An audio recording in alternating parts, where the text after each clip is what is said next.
spending, I'll do it, which is not a bad goal, right? I mean, you got to have a balanced budget approach in there someplace. And the rest could be made up by growth or not. Yeah, but there's a lot of room to cut spending, right? So spending right now is about $1 trillion higher than we thought it would be when you and I were in the White House pre-COVID. And that's $1 trillion a year that basically is the biggest fiscal policy opportunity in history. So the Republicans get in there with reconciliation. They're starting with, if they cut spending back to where it was set to go in 2019, with $10 trillion over 10 years to play with. $350 billion green energy slush fund. There's right a third there. of what you need right there. Which probably comes to $1 trillion. The misnamed Inflation Reduction Act is probably coming to $1 trillion, according to Penn Ward. Steve Forrest, I want to come to the actual economy today. Long-term interest rates up to 4.63, the 10-year Treasury.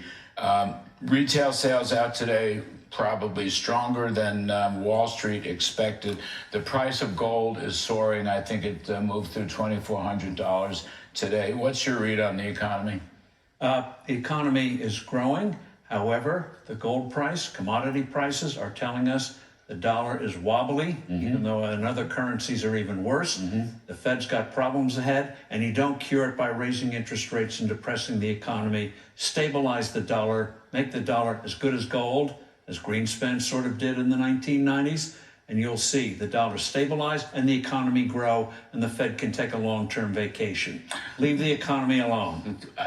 Joe Biden's numbers narrowed in the New York Times Siena poll. Now, I know there's going to be 1 million polls between now and Election Day, but the GDP tracker from the Atlanta Fed has now moved up to 2.8% for the first quarter, which ended March 31st. They're still tallying it. This would mark the third straight quarter of, I'll call it 3% plus growth. The economy surprise you?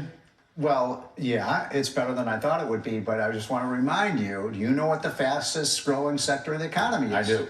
I do. Government. Right. So we're counting. I passed the Ireland test, so I have to know about government spending. Yeah, I mean, we shouldn't even, Kevin, we shouldn't even count government spending as part of GDP. So is it true? Okay, so government spending. And debt.